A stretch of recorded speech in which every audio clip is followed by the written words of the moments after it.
Merci beaucoup à tous et toutes d'être présents et présentes ce soir pour cette conférence sur les femmes, l'histoire des femmes dans les campagnes, dans les mondes ruraux, au 19e et 20e siècle en France. Alors on va se concentrer sur la France métropolitaine, on ne va pas aller, même si sur une partie de cette période, la France est une puissance coloniale, on ne va pas aborder ces questions coloniale dans cette conférence. Il y a déjà tellement à faire sur la métropole juste en elle-même.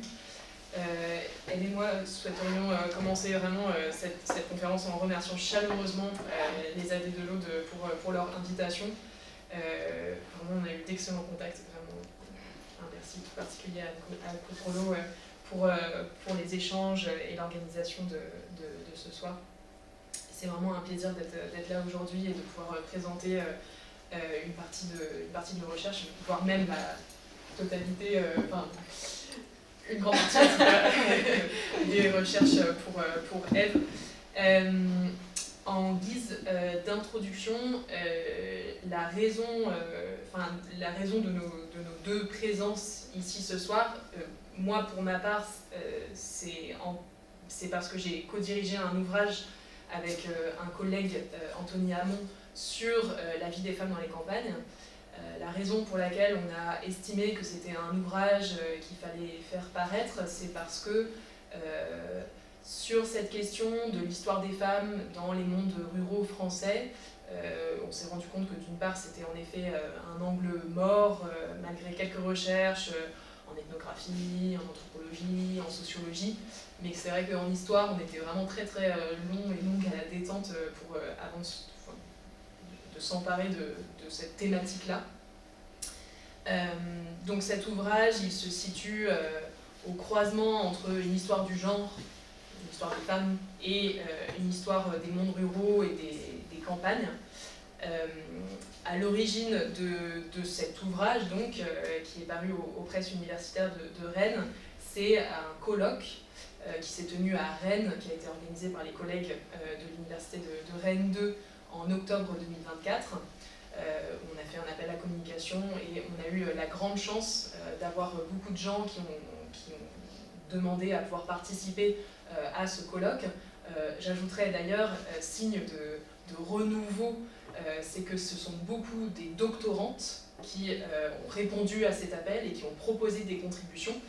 Signe vraiment indéniable et très chouette, on va dire, que c'est un sujet, cette histoire des femmes dans les mondes ruraux, qui est enfin en train d'être pris à bras le corps par toute une nouvelle génération de jeunes doctorantes, dont Ève est ici la pure incarnation, on va dire.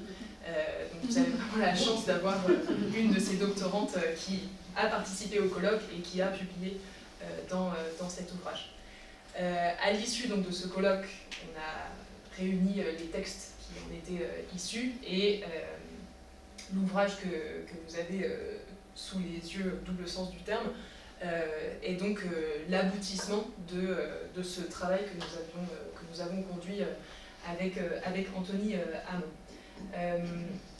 Je dirais sur cette question de la vie des femmes dans les campagnes, j'insisterai plus là-dessus dans la conclusion. D'une part, en histoire, on essaye de jamais étudier nos objets d'étude comme l'aboutissement de quelque chose qui était peut-être inéluctable, ou qui suivait une sorte de flèche de progrès. La raison pour laquelle je dis ça, pour l'histoire des femmes dans les campagnes en particulier, c'est que je pense qu'il serait facile de penser que l'histoire des femmes dans les campagnes est finalement l'histoire d'une longue modernisation, amélioration de leurs conditions de vie et de travail, et que depuis le 19e siècle, ce n'est que finalement de mieux en mieux, on va dire. Ce qu'on voit quand on fait de l'histoire de manière un petit peu plus détaillée, on va dire, c'est que l'histoire des femmes, comme tous les objets d'études en histoire, ne répond en rien à ce progrès constant d'amélioration. Je ne vais pas dire que c'est quelque chose de cyclique, parce qu'on aurait l'impression du coup qu'il y a des choses qui reviendraient, etc. Mais en tout cas, que ça suit des moments de flux et de reflux. Et que cette histoire fine, qui passe par plusieurs périodes, etc., c'est quelque chose qui nous intéresse beaucoup. Pourquoi est-ce qu'à certains moments, on a eu une amélioration des conditions de vie et de travail des femmes, ou de leur sociabilité, ou de l'espace dans lequel elles pouvaient évoluer, etc. Et pourquoi est-ce qu'à d'autres moments, ces espaces, ces conditions de travail pouvaient être diminuées. Donc, ces questions-là, ça fait partie des questions qui nous animent quand on fait l'histoire des femmes dans les campagnes. J'ai parlé de l'historiographie, j'aborderai enfin la question des sources, parce qu'en histoire, pas d'histoire, enfin pas de source, pas d'histoire. C'est vraiment notre alimentation, on va dire, d'une certaine manière, en histoire. On a cette idée que l'histoire, elle se fait à partir de sources qui permettent de faire une sorte d'histoire un peu générale. Ce que permet le fait de faire l'histoire des femmes dans les campagnes en particulier, vu que c'est une catégorie de personnes qui est doublement invisibilisée, d'une part parce qu'elles sont femmes et que ça fait partie de ces catégories de personnes qu'on étudie moins quand on fait de l'histoire, d'autre part parce qu'elles appartiennent à un milieu auquel l'histoire s'est finalement moins intéressée que l'histoire urbaine, que d'autres moments dans l'histoire, etc. De fait, ces femmes portent d'une certaine manière ce double stigmate, et donc en faire leur histoire, ça nous oblige, nous, historiens et historiennes, à réévaluer, à réexaminer les manières dont on nous a appris à faire de l'histoire.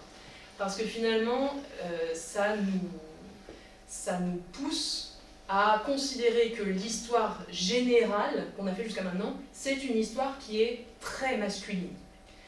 Et donc, ça nous pousse, d'une part, à chercher d'autres sources, pour voir un peu où ces femmes étaient, pour leur rendre leur existence, d'autre part, à réexaminer des sources qu'on a examinées d'une première manière pour faire ce qu'on a appelé l'histoire un peu générale, qui est en fait une histoire très masculine, et d'autre part, de voir qu'il y a tout un effort en fait, qui a été fait pour ne pas étudier les femmes, en fait, pour choisir des sources, puisque quand on fait de l'histoire, on choisit aussi nos sources, pour choisir des sources qui ne les met pas en valeur, qui met de l'ombre sur leur quotidien, sur leur vie, etc. Et donc faire l'histoire des femmes dans les campagnes, ça nous oblige à un effort, d'une part de réévaluer nos manières et nos méthodes en histoire, et d'autre part à chercher aussi la petite bête qui nous permette d'arriver à cette catégorie dans l'histoire qui, malheureusement, et ça va changer maintenant, du coup, qui a été trop souvent mise de côté, invisibilisée, etc., ou sur lesquelles on a fait le choix de ne pas faire porter les projecteurs, finalement. Cette conférence, elle va être organisée de fait en thème. On a estimé avec Eve que c'était peut-être le meilleur moyen de visibiliser ces femmes par leur travail, mais pas seulement, par leur lieu de sociabilité, par les âges de la vie, par la question des violences également, par les représentations à la fois qu'elles ont d'elles-mêmes ou qu'on fait porter sur elles, bref, par des multiples entrées, permettre de réévaluer leur présence dans l'histoire. Effectivement, ce que vient de dire Clémence est très important sur cette question de comment faire l'histoire, et en particulier comment faire l'histoire des paysannes, des cultivatrices. Voilà, on va assez amplement revenir sur cette question des définitions multiples. Mais effectivement, il faut faire cet effort de construction des corpus, et c'est là que tout le travail des archivistes est très précieux, puisque toutes ces personnes nous aident à nous orienter dans ces fonds, et en fait à penser comment en fait déplacer notre regard pour trouver ces femmes. Et en plus, je dirais qu'il y a un second enjeu qui est lié à la question du silence. Peut-être que si vous avez fait un peu d'histoire rurale, ou que vous êtes intéressé à ces problématiques, on a toujours cette question de les paysannes sont silencieuses, il y a un féminisme discret, silencieux, on a voilà, vraiment ce thème qui est la révolution silencieuse, voilà, on a ce thème qui est assez omniprésent en histoire rurale, et en fait c'est assez dommage parce qu'en réalité elles sont pas vraiment silencieuses, en tout cas pas toutes. Et j'ai pu retrouver au cours de ces dernières années beaucoup à la fois de témoignages et aussi d'autres sources qui portent indirectement sur elles. Et en particulier, bon, on vous le présentera plutôt à la fin, mais sur la question de l'auto-représentation, des mots qu'elles emploient pour se désigner, pour parler de leur travail. Les récits de soi, qui est d'ailleurs une catégorie d'histoire qui est assez étudiée aujourd'hui.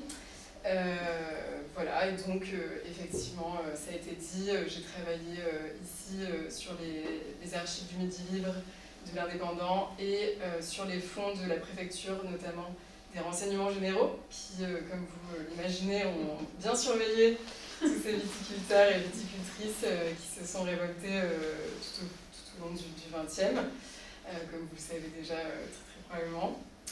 Et voilà, donc cette question des sources, elle est fondamentale, on y fera référence tout au long de la conférence. On passe au travail. Donc c'est parti, très bien. Enfin non, on passe aux définitions multiples du mot rural. Plus on avance dans l'histoire et moins les femmes dans les campagnes sont uniquement paysannes, agricultrices, cultivatrices, quel que soit le mot que l'on souhaite employer qui reflète des réalités sur lesquelles on ne va pas s'épancher aujourd'hui. Nous, ce qui nous paraît important de souligner, vu que la conférence va aussi remonter au début du 19e siècle, assez peu finalement, mais c'est qu'il serait dommage et réducteur de ne voir ces femmes rurales que par le prisme du travail agricole, puisque en effet la vaste majorité d'entre elles sont agricultrices, cultivatrices, paysannes, etc. Mais il y en a beaucoup également qui sont artisanes, institutrices, bref, qui ont des métiers qu'elles exercent dans le milieu rural, mais qui ne se réduit pas, entre guillemets, ou qui n'est pas du tout même, un travail agricole. Au sein même de cette population agricole, je pense qu'il est vraiment très important d'insister sur le fait qu'on a également un large éventail de ce qu'on appelle agricultrice ou cultivatrice ou paysanne, puisque en aucun cas ça paraît pertinent de vraiment comparer quelqu'un qui exerce qui est fille d'un gros fermier ou d'un gros propriétaire par exemple, qui exerce dans une exploitation agricole qui va être très grande dans la Beauce par exemple, à une ouvrière agricole payée à la journée ou à la semaine, qui ne possède rien, si ce n'est sa force de travail, si on veut être un peu marxiste, et leur réalité, leur quotidien, leur sociabilité, les possibilités d'évolution sociale, etc., sont sans commune mesure. Ce qui veut dire que on va ici dans cette conférence non seulement aborder vraiment toute la diversité des femmes rurales et pas seulement agricoles, et qu'il faut garder à l'esprit que même au sein de cette catégorie de personnes évoluant dans le milieu agricole, on a également une fourchette très intéressante avec des réalités quotidiennes qui sont extrêmement diverses. Voilà pour la définition. Premier thème, le travail. Et bien sûr, le travail, il est quand même très agricole. Il n'est pas uniquement agricole, mais il est quand même très agricole. Sur cette question du travail, je pense que la première chose à souligner, c'est que bien souvent, on considère que le travail des femmes, notamment le travail domestique des femmes, n'est pas un travail. On a ce concept de la double journée, qui est un concept finalement assez récent, par lequel on désigne la journée de travail domestique qu'une femme doit faire une fois qu'elle rentre de son travail aujourd'hui salarié, etc. Pour les femmes qui travaillent dans l'agriculture, on a un travail qui est domestique au sens très large, c'est-à-dire le soin aux enfants, le soin aux anciens, tout le travail de ménage, la préparation des repas, mais également la gestion de la main-d'œuvre. Quand on est femme de gros fermiers ou de gros propriétaires, c'est à nous que revient l'embauche de main-d'œuvre, la gestion de la main-d'œuvre, notamment de la main-d'œuvre féminine, des domestiques, des servantes, des ouvrières agricoles, etc. Et pour le travail agricole, on a des travaux qui sont vraiment spécifiquement féminins. J'insiste là-dessus parce que on a, contrairement à une sorte de grande idée générale reçue, on n'a aucun travail qui est spécifiquement masculin. Et ça, c'est une grande différence entre travaux masculins et travaux féminins, dans le sens où on peut faire la liste des travaux qu'aucun homme ne fera, ou que très peu d'hommes vont faire. Par contre, sur le travail qu'on va considérer comme ayant toujours été l'apanage des hommes, là-dessus, en fait, on se rend compte, quand on creuse un petit peu les sources, qu'il n'y a aucun travail qui était uniquement fait par les hommes. Donc les femmes sont partout, et j'insiste vraiment là-dessus, parce que ça fait partie vraiment de ces idées reçues qui continuent de perdurer un petit peu. Non seulement les femmes sont à la maison, elles sont également, ça je le sais, à la basse-cour, elles sont à la traite des vaches, elles sont aux soins des animaux, elles sont dans les bâtiments d'élevage, elles s'occupent de nourrir les animaux également, mais elles sont et à la transformation des produits animaux, donc la transformation du lait en beurre ou en yaourt en fonction des régions, des provinces, etc. Elles se rendent au marché, les foires sont plutôt des endroits masculins, les marchés sont plutôt des endroits féminins, mais elles sont également dans les champs. Et on a vraiment cette image que les champs c'est un lieu masculin.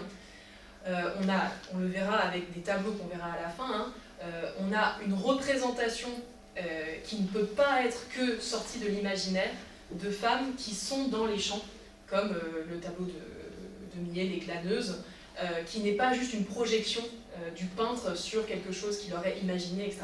On sait que les femmes sont dans les champs, non seulement elles glanent, mais elles font également la moisson, elles récoltent les foins, elles font le tri, elles font le glanage, elles font le battage, etc. etc. Donc, alors que les hommes ne s'occupent pas non seulement des tâches domestiques, mais également ne s'occupent pas des animaux. Ou alors le cheval, quand il y en a un, parce que c'est l'animal noble. Donc voilà sur cette question de travail pour une sorte de présentation un peu générale. Ce que j'ai pas dit, pardon, c'est que moi je vais m'occuper de faire des présentations un peu générales, et après on a la chance d'avoir Eve qui va nous donner vraiment des petits points des sur précisions, la culture, mais petits points.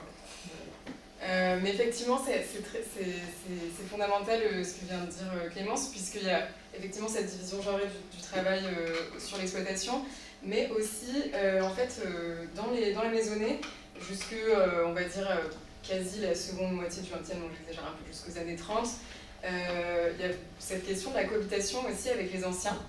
Et notamment, ce qui est très intéressant, c'est que quand on creuse cette répartition du travail, même entre femmes, il y a une répartition du travail.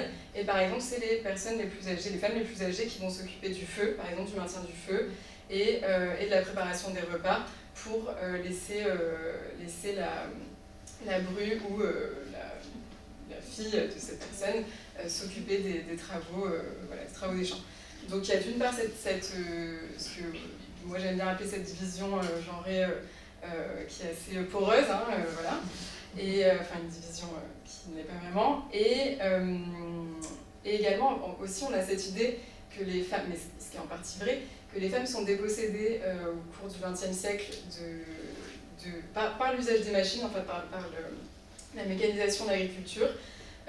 On pense que, quand on avance les raisons de pourquoi les femmes se sont retirées des campagnes, cette raison de tracteurs qui seraient arrivés et qui auraient d'un côté pris leur travail, alors qu'en fait, à nouveau, quand on creuse finement cette question, effectivement, c'est un phénomène qui est réel, mais quand on va précisément sur l'apparition du tracteur, par exemple, on voit qu'en fait, elles continuent par exemple, c'est elles qui vont guider, je pense à vos vignes, qui vont guider parce que c'est encore un peu trop étroit, donc il faut quelqu'un pour amener ces machines, pour continuer malgré tout de ramasser les différents déchets qui en sont issus. Enfin voilà, donc on n'a pas du jour au lendemain tracteur, plus de femmes, on a une progression assez comment dire, progressive, c'est redondant. Donc, et notamment sur la vigne, vous n'êtes bien sûr pas sans savoir que c'est un monde dans un monde, et notamment qui entretient, il me semble, beaucoup de stéréotypes autour des femmes et de comment les femmes doivent et peuvent s'occuper de la vigne. Et donc, cette fois-ci, en viticulture, là, je me suis beaucoup référée aux travaux de Jean-Louis Escudier, si vous êtes intéressé par cette histoire, lui s'est beaucoup intéressé aux viticultrices et aux ouvrières agricoles. Et donc, il nous explique voilà, cette répartition du travail dans la vigne qui est cette fois assez divisée, puisque voilà, les femmes ont un emploi du temps saisonnier assez précis, mais on sait qu'à la fin, voilà, elles sont plutôt écartées de tout ce qui concerne la taille de la vigne, le greffage, et elles ne s'occupent pas de ce qu'il appelle l'élevage du vin, donc voilà, toutes les étapes autour du vin. Et je crois que c'est quelque chose qui est encore défendu d'ailleurs par les viticultrices aujourd'hui, si on a la pièce, elles pourront nous le dire. Et il y a évidemment voilà, cette question des ouvrières viticoles espagnoles, beaucoup. L'Aude, vous le savez déjà, a connu des vagues de migration espagnole au 19e, au 20e, et c'est même des vagues assez importantes. Au début du 20e, on est à 20 000 personnes voilà, qui migrent dans le département, et en 68, on a à peu près 100 000 Espagnols, enfin étrangers espagnols, qui sont sur le département, donc 80% qui sont dans l'Aude. Voilà, par exemple, pour toute la région du Languedoc, c'est surtout l'Aude qui accueille ces personnes, et ces personnes qui nourrissent largement les rangs d'ouvriers, d'ouvrières agricoles. Et alors malheureusement, j'en ai pas eu beaucoup de... Les ouvrières agricoles, c'est une catégorie qui est assez difficile à étudier. Jean-Louis Escudier l'a fait à travers les revendications, notamment des grilles salariales, puisque elles aussi, bon, voilà, jusqu'en 1950, en fait, il y a une seule grille pour évaluer le travail des ouvrières agricoles. Enfin, en fait, elles sont, si vous voulez, les hommes ont des sortes de spécialisations, plus en tant qu'ouvriers, où ils sont voilà, de manière progressive plus payés, alors que les femmes ne peuvent être que femmes, en fait. Voilà. Et d'ailleurs, jusqu'en 1950, donc que la moitié du salaire, puisque le salaire est encore considéré comme un salaire d'appoint. Ça, c'est une notion qui est assez générale au travail féminin, de toute façon, pendant tout le XXe siècle. Et c'est en 1950 voilà, qu'elles obtiennent, en se battant d'ailleurs, avec l'aide des syndicats, qu'elles obtiennent une augmentation, et elles ont 80% voilà, du salaire masculin qui leur est accordé. Et voilà, et sur cette question des ouvrières espagnoles, je vais redonner la main à Clémence, qui va vous parler des migrations de manière, dans d'autres sphères, et notamment de nos chères polonaises. Absolument. La question des migrations espagnoles, elle pose la question un petit peu plus large de la migration, de l'émigration en France, juste à titre informatif, dans les années 20, donc vraiment dans cette période de l'entre-deux-guerres, où déjà on a eu beaucoup de soldats morts, etc. La France devance les États-Unis en termes de terres d'accueil, en termes de terres d'immigration. On a toujours cette vision que les États-Unis sont vraiment le pays d'accueil, qui s'est vraiment fondé, basé sur l'émigration. La France devance en termes vraiment de valeur absolue les États-Unis dans les années 20, tellement on a besoin de cette main-d'œuvre, à la fois dans l'industrie qui est en train de se développer, mais également dans les travaux agricoles. Dans cette migration, nous, bien sûr, ce qui va nous intéresser un petit peu plus, c'est une migration agricole, qui est due au fait qu'il y a toujours eu une très forte émigration féminine des campagnes vers les villes. Quand on parle de conditions de travail et de vie qui sont extrêmement rudes pour les femmes, d'une tutelle qui est vraiment très présente et très pesante sur leur vie quotidienne, et que ce seraient des femmes qui, du coup, auraient enduré dans le silence d'une certaine manière, Moi, je pense qu'on peut estimer que la fuite, l'exode d'une certaine manière, c'est potentiellement quelque chose qu'on peut interpréter comme une volonté justement de ne plus vivre cette tutelle pesante. Après, bon, on peut opposer aussi d'autres arguments peut-être, mais dans l'ensemble, généralement, quand on part de quelque part, c'est qu'on estime que les conditions de vie vont être meilleures ailleurs peut-être. À cet égard, la Bretagne, par exemple, c'est une terre d'immigration absolument massive au XIXe siècle, l'Auvergne également.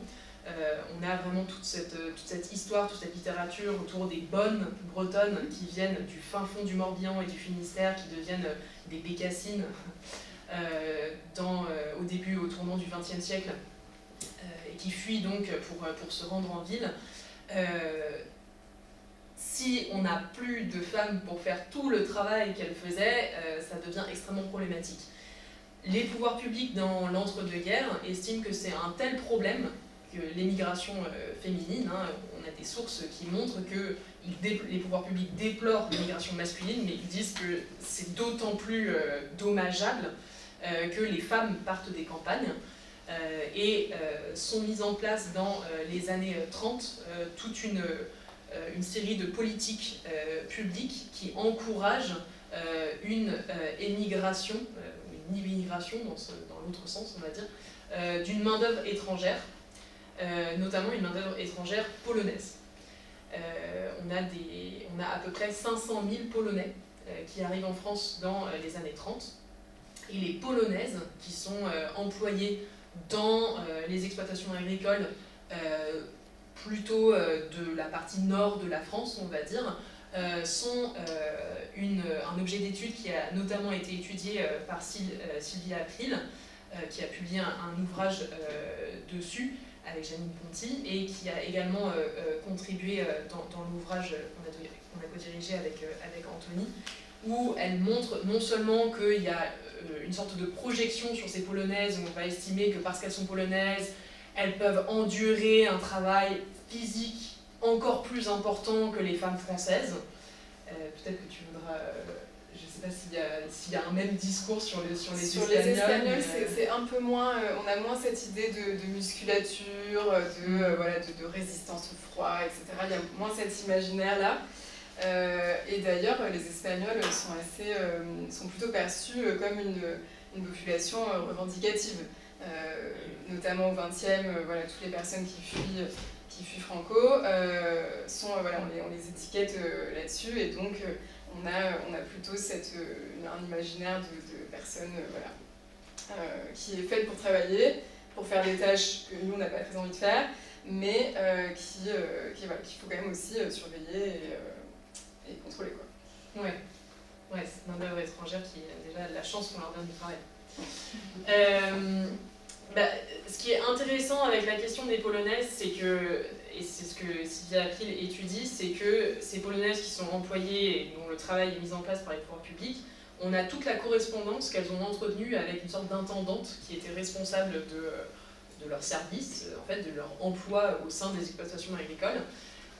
Et donc toutes ces lettres qu'on a retrouvées dans des AD ont été traduites et montrent, d'une part, les grandes difficultés, la pénibilité du travail qu'elles effectuaient, ces Polonaises, mais également la question des violences. Et ça, je pense qu'on ferait une mauvaise conférence avec elles si on n'abordait pas cette question des violences, quand même, qui étaient commises à l'égard des femmes dans les mondes ruraux, qui sont commises contre toutes les femmes, quels que soient leurs milieux sociaux, mais que cette violence, paradoxalement, ce sont les lettres d'une main-d'œuvre étrangère polonaise qui nous permettent de documenter d'autant mieux cette violence quotidienne, parfois, qui était commise à l'égard des femmes. Et bien sûr, moins on est protégé, donc plus on est bas dans les échelons sociaux, donc plus on est ouvrière agricole, domestique, etc., moins on est protégé, entre guillemets, de violences qui peuvent être perpétrées. Et ces Polonaises font égard d'un ensemble de violences qui sont perpétrées de la gente masculine, on va dire, envers elles, des viols dont elles sont les victimes, et également des grossesses non désirées qu'elles doivent endurer. Alors bien sûr, à cette époque-là, l'avortement est quelque chose qui a toujours été pratiqué à toutes les époques, mais qui est extrêmement compliqué à mettre en œuvre. Dans l'entre-deux-guerres, en plus, comment dire, il y a un renforcement de l'interdiction de l'avortement dans une politique pronataliste d'après Première Guerre mondiale, d'après Grande Guerre, donc c'est vraiment d'autant plus compliqué d'avorter, et donc ces femmes se retrouvent à devoir élever un enfant, à le mettre en nourrice alors qu'elles-mêmes gagnent très peu d'argent. Enfin, donc ça montre aussi, ça révèle finalement, assez étonnamment, c'est ces lettres de Polonaise envoyées à l'intendante française qui fait le lien, qui montre l'ensemble, une partie en tout cas des violences qui peuvent être commises, qui sont commises envers les femmes des campagnes. Et ça fait déjà 40 minutes qu'on parle, donc on va un peu accélérer. Notamment, je voulais vous parler de l'engagement qui est effectivement, moi, le cœur de ma thèse, et qui est une spécialité audoise. J'ai mis quelques petites photos. Donc les Audois et les Audoises se soulèvent au moins 4 reprises au cours du XXe. Donc on a 1907, qui je pense fait le plus partie de la mémoire collective, 1930, 1953 et 1967. Voilà, les deux. On a 1907 à gauche, 1967 à droite. Voilà, donc très rapidement, sur cette question de l'engagement, on a à nouveau dans cette volonté de décloisonner le monde rural et surtout d'arrêter de penser que les femmes sont silencieuses et résignées. C'est très intéressant d'étudier leur engagement parce qu'en fait il n'a pas cessé. Alors au début 19e, début 20e, on est plutôt sur des engagements sociaux, religieux.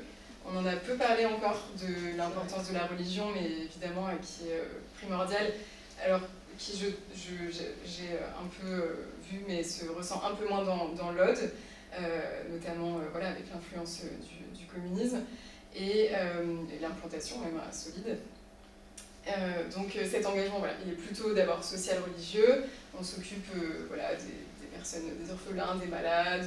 On a des revendications salariales, mais dans le sens on veut vivre dignement. Je crois que c'est un peu les pancartes de 1907. Et en fait, au cours du XXe, on a une progression des engagements des paysannes et des cultivatrices, alors qu'ils restent assez exclus des syndicats. Le syndicat des vignerons n'y fait pas exception, mais en fait elle crée, voilà, moi c'est ce que j'observe au niveau national, des sortes de groupes soit parasyndicaux, donc elles sont un peu dans le syndicat mais dans des sortes de commissions féminines, ou en tout cas dans des groupes qu'elles montent pour aussi bénéficier voilà, de tout l'appareil syndical qui permet de contacter les adhérents, de faire des pancartes, des flyers, etc. Et elles sont aussi présentes toujours dans des associations au cours du XXe plus laïques, et notamment d'aménagement du territoire. Elles essayent voilà, de monter des crèches, de monter le ramassage scolaire, le fait d'améliorer les villages et pour rendre plus pratique leur vie quotidienne. Et aussi, moi je les retrouve beaucoup et qui est assez rigolo, notamment sur la personne qui est sur la droite, qui est Colette Gélis. Elle fait ses armes, donc elle a une cinquantaine d'années, il me semble, quand elle dirige du coup le comité d'action viticole féminin en 67. Et donc elle est assez active dans ces luttes. Et elle a fait ses armes en fait dans des sortes de structures qui étaient un peu les ancêtres de nos intercommunalités, qui notamment elle s'est beaucoup occupée de la question de l'adduction d'eau, qui est une question, l'eau, voilà, vous le savez bien sûr ici, qui est centrale. Et voilà, donc, parce qu'il y a toujours cette question de... J'aime bien cette photo en fait parce qu'elle montre une prise de parole, ce qui est aussi un obstacle quand même. Il ne faut pas le sous-estimer pour ces femmes qui ont peu l'habitude de s'exprimer en public et dans des mondes extrêmement masculins. Même si, c'est pas anecdotique, mais quand même, en fait, on a quand même des structures syndicales qui font de la place aux femmes. et notamment le CNJA, donc aujourd'hui les jeunes agriculteurs, CNJA, le Centre national des jeunes agriculteurs, qui en fait, dès sa création et notamment dès sa... En fait, au début c'est une association, et en 1957 se transforme en branche jeune de la FNSEA. Mais statutairement, en fait, ils réservent des sièges aux femmes, en fait. Et c'est les premiers à le faire, ce qui permet notamment d'avoir beaucoup de vice-présidentes de CDJA, donc du niveau départemental. Voilà, donc on les retrouve beaucoup là-dedans, et c'est à ces occasions qu'elles peuvent exprimer des revendications sur, à nouveau, les conditions de vie, même si, par exemple, on n'a pas parlé du statut, mais ce qui est une chose très centrale dans notre histoire, en tout cas pour le XXe siècle, c'est que les femmes paysannes n'ont pas de statut. Donc elles ne sont pas, elles sont reconnues en fait comme des personnes sans profession, elles ne sont pas déclarées en fait, ce qui conduit encore aujourd'hui d'ailleurs à beaucoup de personnes qui n'ont pas de retraite ou des retraites absolument misérables, et ce qui prive également de droits sociaux, notamment congé maternité, congé maladie. Ça c'est des questions pour lesquelles elles se battent, mais qu'elles n'obtiendront donc le statut de coexploitante en 1980. Et le vrai statut qui permet une individualisation de la responsabilité, c'est 1985, voilà, donc 5 ans plus tard encore. Mais il faut comprendre ça, qu'elles traversent le XXe siècle sans statut, ou avec un statut d'aide familiale qui leur permet d'avoir quand même quelques droits, mais qui ne représente malheureusement pas l'étendue de leur travail. Mais je m'écarte du sujet des luttes, et voilà, on pourrait aussi en reparler très rapidement, mais et ce qui est moins prégnant dans l'autre, mais qui est quand même très important au niveau national, qui sont les groupes catholiques, notamment la jeunesse agricole catholique, qui voilà, en fait, forge cet imaginaire modernisateur de la femme coexploitante, qui est aussi et surtout une bonne épouse et une bonne mère, une bonne chrétienne, qui participe à la modernisation des campagnes et qui nourrit en fait plus tard les gros groupes syndicaux et notamment la FNSEA. On peut passer très rapidement sur la sociabilité, ou tu voudrais rajouter quelque chose sur les... Non, c'est bon. Dans les questions, je pense qu'on peut revenir en fait. Encore avant. Ouais, c'est ça. Ah oui, lieu de sociabilité. Donc un des thèmes qui nous a paru important d'aborder, c'est la question de la sociabilité féminine. Où ces femmes entretiennent-elles des liens avec d'autres femmes, puisque en fait la question de l'engagement et des luttes, c'est notamment une question qui se pose comme ça. Où est-ce qu'on fait des réunions, où est-ce qu'on se rencontre entre femmes, etc. Alors bien sûr, une des réponses qui traverse du coup le 19e siècle et qui va jusque finalement dans les années 50, c'est le lavoir. Le lavoir, c'est un des lieux de sociabilité féminine. Dans la littérature, on va dire qu'il est souvent écrit que les hommes ont peur du lavoir, puisque c'est là que les potins s'échangent, que potentiellement c'est là qu'on apprend ce qui se passe finalement dans l'intimité des familles, que ça caquette, c'est ça qu'on dit. Le lavoir fait partie de ces lieux qui seraient à l'origine de certaines craintes masculines, de ce qui pourrait être échangé comme information au lavoir. Donc les lavoirs, bien sûr, qui sont présents dans énormément de villages, etc. Enfin, je veux dire, jusqu'à ce que l'électroménager, finalement, les machines à laver, deviennent quelque chose qui puisse être, qui soit abordé, qui soit présent dans tous les foyers, dans toutes les familles, etc. C'est-à-dire que dans les années 50, 60, 70, pour certaines régions, pour certaines familles, etc., c'est bien sûr au lavoir qu'on va laver ou qu'on délègue à la lavandière ou à l'ouvrière agricole, etc. Donc le lavoir, un des grands lieux de sociabilité féminine. Dans les autres endroits où les femmes peuvent faire l'expérience de la sociabilité, vous avez Ève en a parlé, les réunions, les fêtes c'est les fêtes de la joie, je crois, pour les JACF. Pour la JACF, donc JAC, Jeunesse Agricole Catholique, créée en 29, JACF, sa branche féminine en 31, du coup.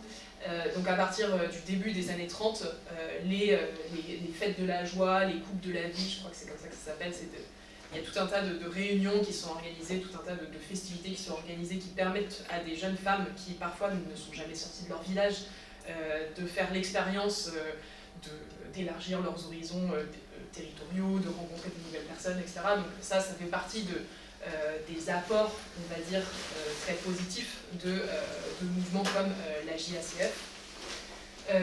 On a également moins une question de sociabilité et d'engagement, mais peut-être qui mène à, enfin, qui est un peu sous-jacente, c'est quid de l'instruction de ces femmes. Ça, c'est vraiment une question qui est très très importante.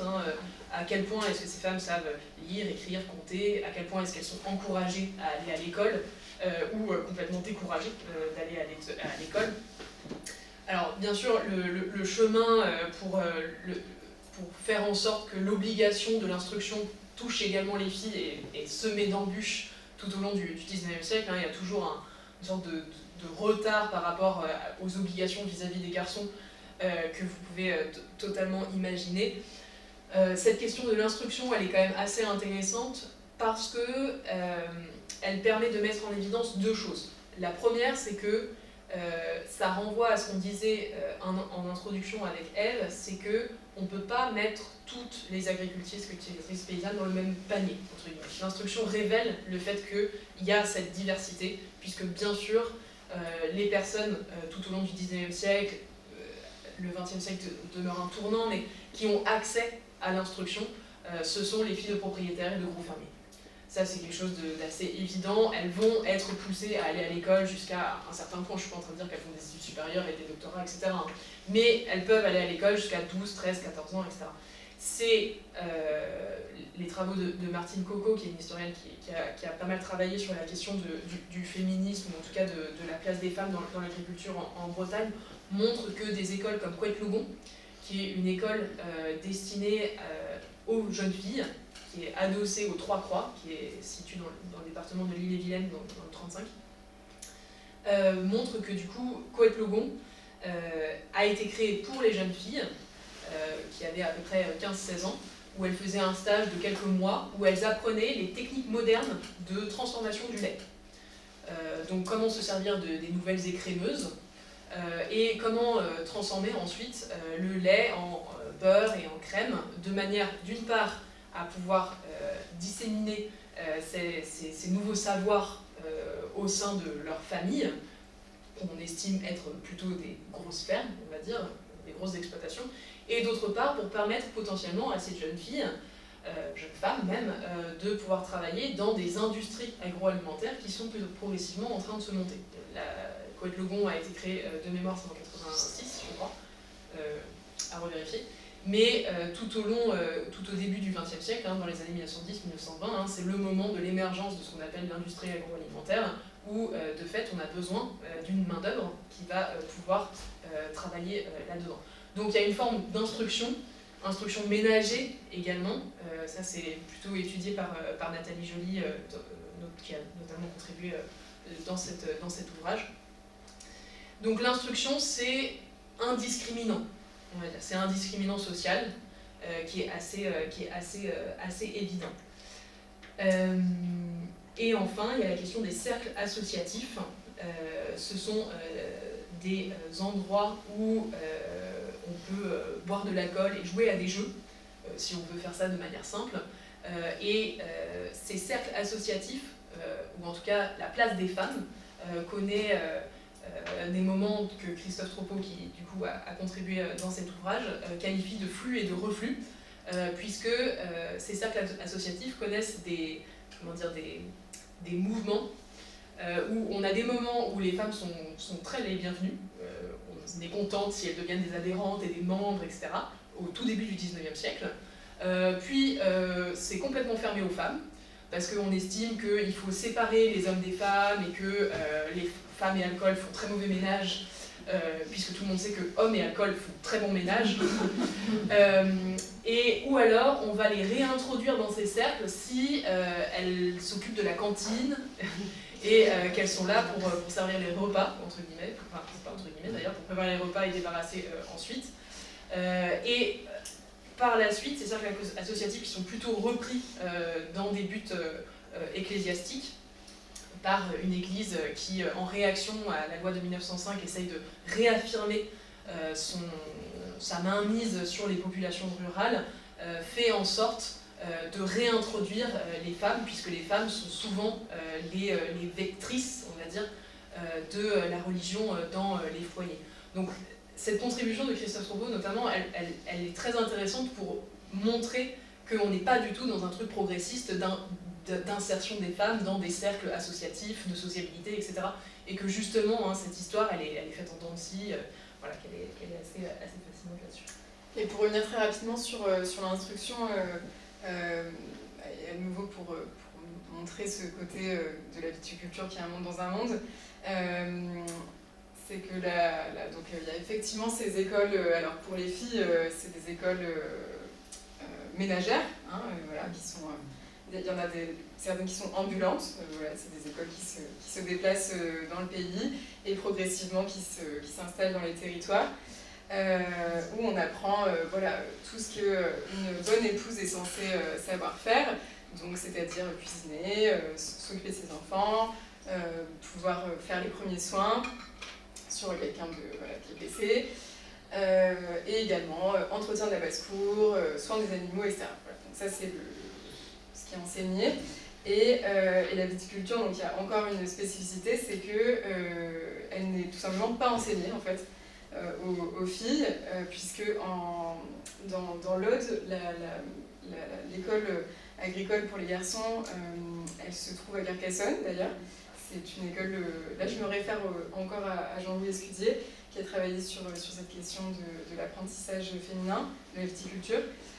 Donc il nous parle de cette école Charlemagne qui était réservée aux garçons. Et il faut attendre là encore 40 ans pour que ça s'ouvre aux filles. En fait, avec les lois de 1960, ça fait partie du plan. Sur l'enseignement où ça y est, on dit explicitement que les filles et les garçons peuvent apprendre l'agriculture, et c'est à ce moment-là qu'on ouvre également une spécificité viticole, mais c'est très tardif, et c'est aussi, les effectifs féminins mettent beaucoup de temps à grossir. Voilà, je crois qu'il faut attendre quasiment les années 90 pour qu'on ait à peu près 10-15% des promotions qui soient féminines. Et comme il est déjà 19h, on va... On a commencé à 18h15. Ah, c'est vrai, ouais. c'est vrai. Donc, on peut... Mais de toute façon, j'ai terminé sur les cours ménagers, on pourra en reparler. On voulait vous parler des représentations. Voilà, je t'en prie. Tu peux... ou tu voulais finir quelque chose sur la sociabilité, sur l'instruction. Si tu veux enchaîner sur l'auto-représentation, ouais, avec plaisir. Donc moi, mon entrée dans l'histoire rurale, elle s'est faite par des lettres. J'en ai mis une tout en haut à droite. Donc c'est des lettres qui ont été envoyées, alors c'est un peu surprenant ce transfert. En fait, donc certaines vont bien reconnaître l'émission de Ménie Grégoire sur RTL, qui s'est déroulée de 1967 à 1981. Donc c'était une émission de radio assez pas générale du tout, mais qui s'adressait aux femmes en fait pour parler de leurs problèmes. Et donc la spécificité de l'émission, c'est un peu l'invention de la libre antenne. En fait, elle reçoit une femme au téléphone et elle lit et répond à des lettres. Et moi, je suis allée sélectionner toutes celles de paysannes. Donc j'en avais à peu près 400 et j'ai réduit ce corpus pour différentes raisons à 200.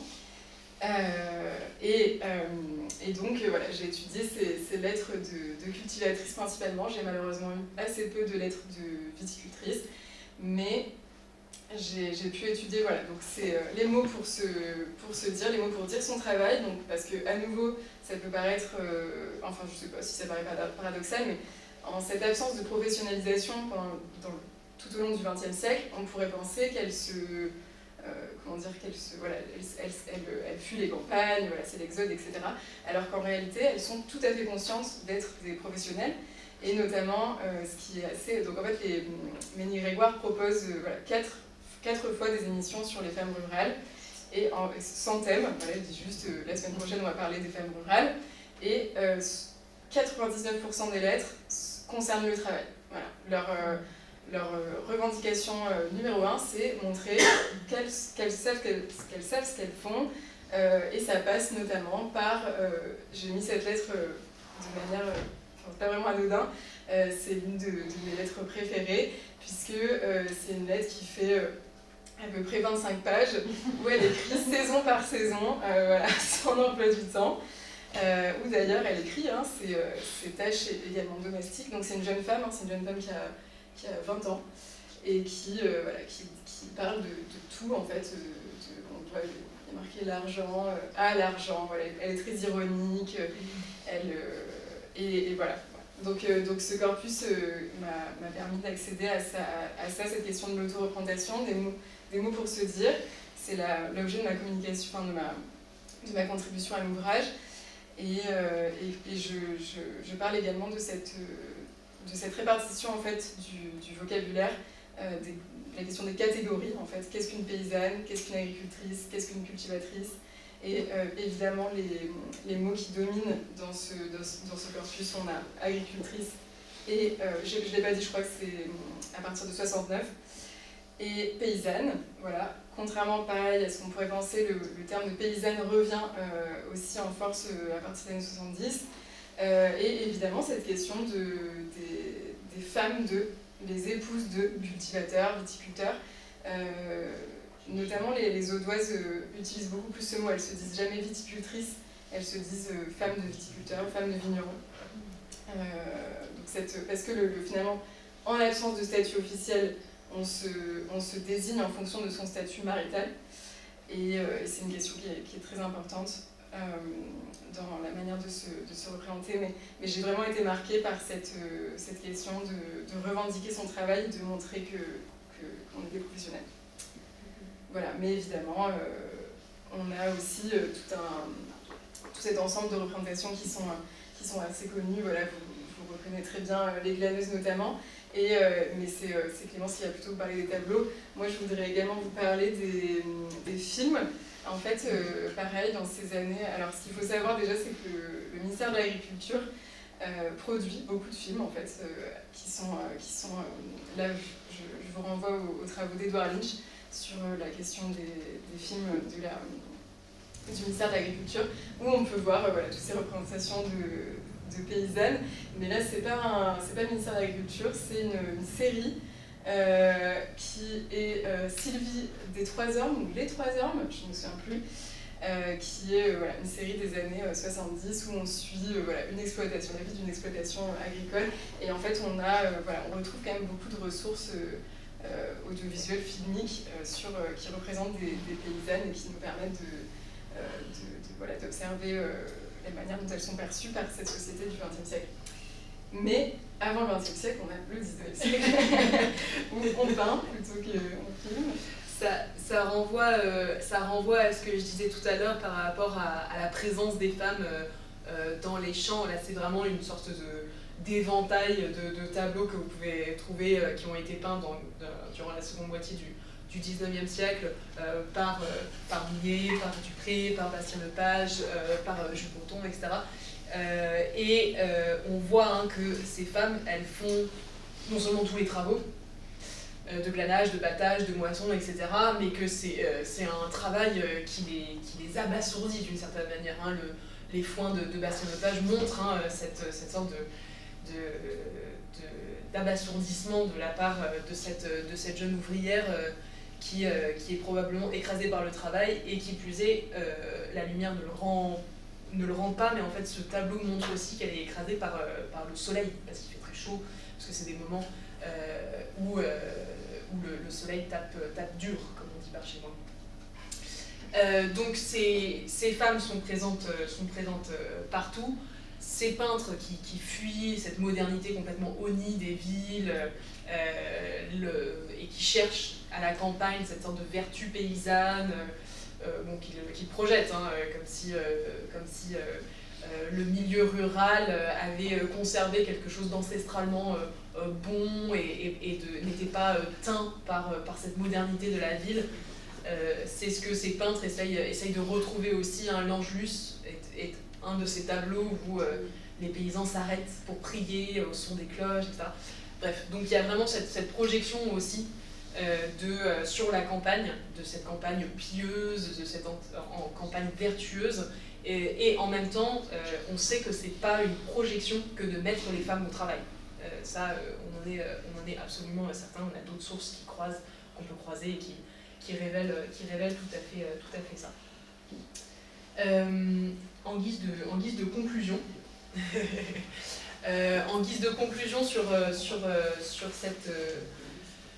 cette présentation, ce que je disais tout à l'heure par rapport à une histoire qui ne suit pas une flèche, j'aimerais juste revenir un instant sur notamment la question des guerres. Souvent, les guerres, la Grande Guerre et la Seconde Guerre mondiale sont présentées comme des moments où on a eu une amélioration de la condition de vie des femmes, etc.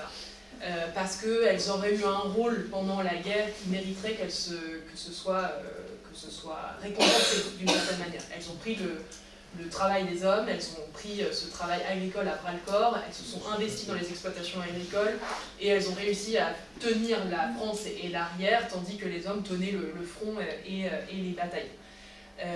Ça, c'est une histoire sur laquelle récemment on est revenu, dans le sens où on montre bien que les guerres sont vraiment des moments de parenthèse. Ce sont des moments de parenthèse. Alors par rapport aux guerres, j'aimerais dire peut-être deux choses. La première, c'est que la question de la Première Guerre mondiale notamment, ça permet d'aborder cette question des sources. Je dis ça parce que jusqu'à encore très récemment, il y a environ une quinzaine d'années, en histoire, on étudiait l'histoire de la Première Guerre mondiale, on essayait de faire l'histoire des poilus, et donc de faire l'histoire du front, de faire l'histoire des batailles, bref, des hommes. L'histoire de la Première Guerre mondiale, jusqu'à encore récemment, c'était l'histoire des hommes qui se battaient pour la France. Récemment, on a des historiennes comme Clémentine Vidal-Naquet, comme Sylvie Théo, qui sont revenues sur cette correspondance qui était utilisée pour faire l'histoire des hommes, du front, des batailles, des tranchées, en disant, mais attendez, il y a l'autre bout de la correspondance là. Il y a tout ce qui a été envoyé de l'arrière au front pour documenter justement cette vie quotidienne à la campagne complètement impactée. Ça, ce sont généralement des sources féminines, écrites par des femmes. Et ça permet de documenter la vie quotidienne de ces femmes à la campagne. Et donc, ça renvoie à ce que je disais tout à l'heure par rapport à la question des sources. Souvent, et c'est ce que disait Ève aussi, elles sont là. Mais il y a vraiment un choix d'historiens et d'historiennes par rapport à celle qu'on va choisir de faire et l'histoire qu'on va choisir de documenter et d'étudier. Et la question de la correspondance, c'est, je pense, un des meilleurs exemples, une des meilleures illustrations de ce choix de sources qu'on peut faire ou ne pas faire. Et qui permettent finalement de donner un autre angle, une autre approche à ces questions qui sont tout à fait fascinantes.